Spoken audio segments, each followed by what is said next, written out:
देखिए, संविधान का हवाला कौन दे रहा है, मैं बिल्कुल माफी के साथ कहूंगी, पर सच्चाई सच्चाई होती है।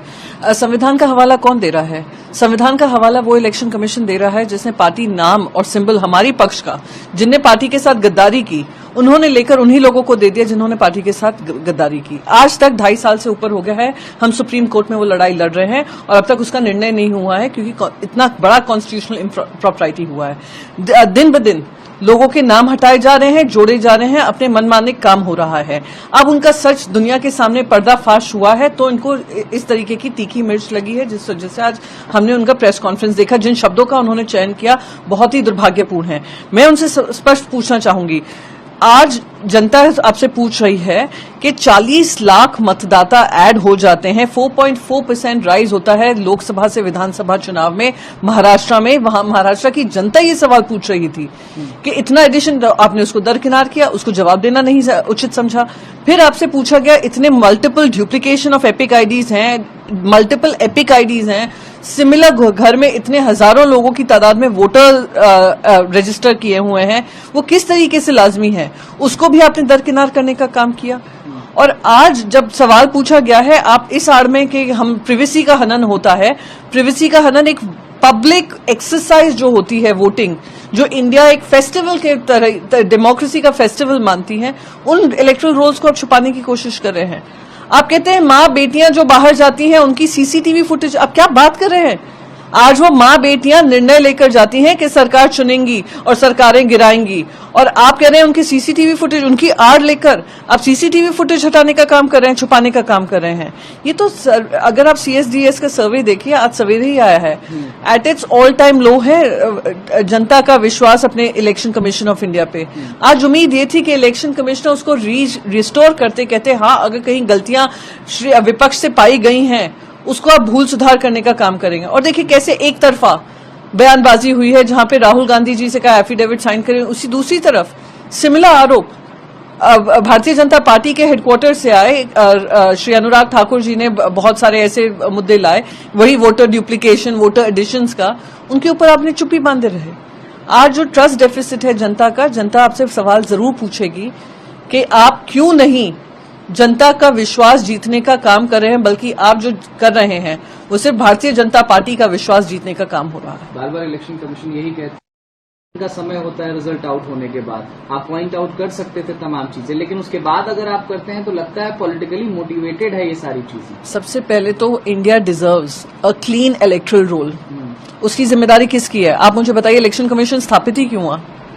आप ये कह रहे हैं विपक्ष की जिम्मेदारी है कि गलतियां लिस्ट करें, फिर विपक्ष की जिम्मेदारी है कोर्ट तक भागें। इलेक्शन कमीशन की कोई जिम्मेदारी नहीं है। इलेक्शन कमीशन की बस यही जिम्मेदारी है कि कैसे जवाबदेही से बचें, कैसे हम लोग वोटर रोल्स को डिफेंड करें despite seeing so many anomalies. Anomalies सिर्फ कांग्रेस ने नहीं, अनोमलीज तो भारतीय जनता पार्टी ने भी अपने प्रेस कॉन्फ्रेंस के माध्यम से दिखाई है। तो आपकी जवाबदेही ये होती थी, आप कहिए कि हाँ अगर ट्रस्ट डेफिसिट लोगों में है, हाँ अगर इलेक्टोरल रोल्स में दोनों तरफ ने इस तरीके का गलतियां पाई हैं, बल्कि हम तो एक असेंबली कॉन्स्टिट्यूएंसी का कर पाए। अनुराग ठाकुर जी ने 4 दिन के अंदर अंदर 6 असेंबली कॉन्स्टिट्यूएंसीज कवर कर ली। उनके पास रीडेबल फॉर्मेट कहां से आया? तो ये सब बहानेबाजी है। मैं फिर से दोहराऊंगी कि जनता के मन में बहुत प्रश्न है टाइमिंग को लेकर, आपके एसआईआर को लेकर, और अगर आप फिर से वो सीएसडीएस का सर्वे का हवाला दूंगी कि जो डॉक्यूमेंट्स की आपकी मांग है, ऐसे कितने लोग हैं बिहार में जिनके पास ये डॉक्यूमेंट्स नहीं है। हिस्टोरिक लो पे है कॉन्फिडेंस जनता का आपके ऊपर। आपकी जवाबदेही नहीं, आपकी जिम्मेदारी है कि अगर फ्री एंड फेयर इलेक्शंस इस देश में होने हैं, आप ही उसके लिए जिम्मेदार होंगे, आप ही उसके जवाबदेह होंगे। दूसरों पे टीका टिप्पणी करने के बजाय आप जनता के सामने आकर कहिए कि हाँ भूल सुधार होगा, करेक्शंस होंगे, और हम विपक्ष की तरफ देखकर उन पे आरोप नहीं लगाएंगे। I'm putting out this video as a response to the absolutely ludicrous press conference which was done by the Chief Election Commissioner, Mr. Gyanesh Kumar, today, Sunday, the 17th of August. Mr. Kumar made a lot of absolutely ridiculous claims, but 2 of them stand out as particularly egregious. Number 1, the CEC said that there are 22 lakh dead voters in Bihar. They did not die in the past 6 months, but over the past several years.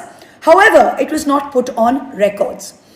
Mr. Commissioner, may I remind you, if that is indeed the case, You have had summary revisions, continuous revisions by the Election Commissioner in Bihar every single year.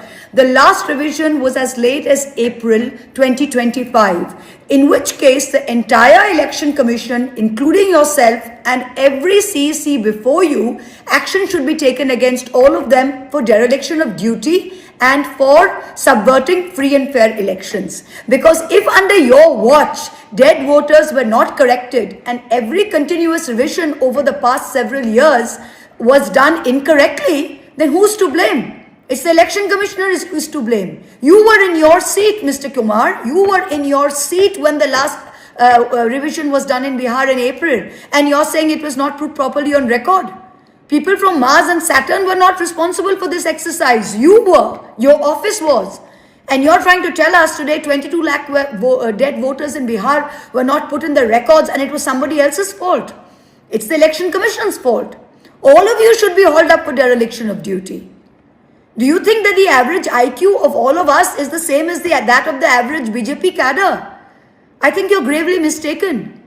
The second thing that you say, the second thing that the Election Commissioner has said is that claims and objections that this is all some exercise by the opposition and we are spreading lies, we are spreading information, and you're asking all political parties to file claims and objections for the draft electoral rolls.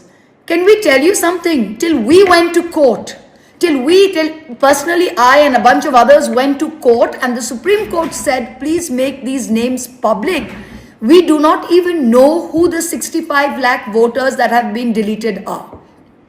So if people don't even know who the 65 lakh voters are, what their names are, how was one supposed to put claims and objections? If the average voter knows that he is not on the roll, then only will he go and put an objection. You are now having to put up the transparency of all voters and the lists over the next few days as per the directions of the Supreme Court. You haven't done it on your own. So please stop with the lies, stop with the misinformation, stop being a puppet in the hands of the BJP. It is absolutely shameful.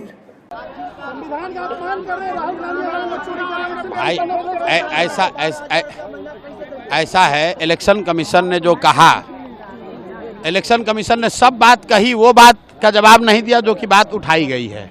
Election commission को ये बताना है कि भाई गलत voter का नाम जोड़ा गया कि नहीं, उस पर इलेक्शन कमीशन ने कुछ नहीं कहा। इलेक्शन कमीशन ने इस पर कुछ नहीं कहा कि डुप्लीकेट वोटर थे या नहीं थे।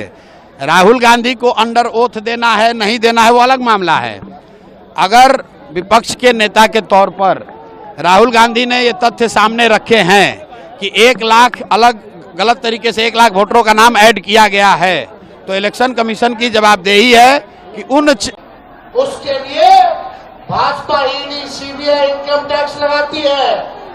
जब बिहार में ED CBI income tax fail हो गया तो इस बार इलेक्शन कमीशन को बिहार में एसआईआर के जरिए आपके मत को चुराना चाहते हैं ये लोग। बाबा साहब अम्बेडकर ने संविधान में गरीब से गरीब, कमजोर से कमजोर क्यों ना हो, ताकतवर आदमी क्यों ना हो, अमीर से अमीर क्यों ना हो, सबको सम्मान अधिकार दिया है, वो वोट का अधिकार दिया। लोहिया जी कहते हैं, लालू जी कहते हैं, वोट का राज मतलब छोड़ का राज। ये आप लोगों के अधिकार को ही नहीं बल्कि आपके अस्तित्व को ये डबल इंजन की सरकार जो खटारा सरकार है, ये आपके अधिकार को छीनना चाहती है। इसलिए आप सब लोगों से हम ये कहना चाहते हैं, अपनी अपनी मतों की रक्षा कीजिए। पहले वोटर लिस्ट से नाम काट रहे हैं लोग, जो जिंदा है उनको मार दिया, जो मृत्यु जिनकी हो गई उनका वोटर लिस्ट पे जीवित में नाम है। गड़बड़ घोटाला हो रहा है, कई लोगों का बताइए कितने लोगों का नाम कटा, कितने के रिश्तेदारों का नाम कटा, कितने के दोस्तों का नाम कटा, जरा हाथ उठा करके बताने का काम कीजिए।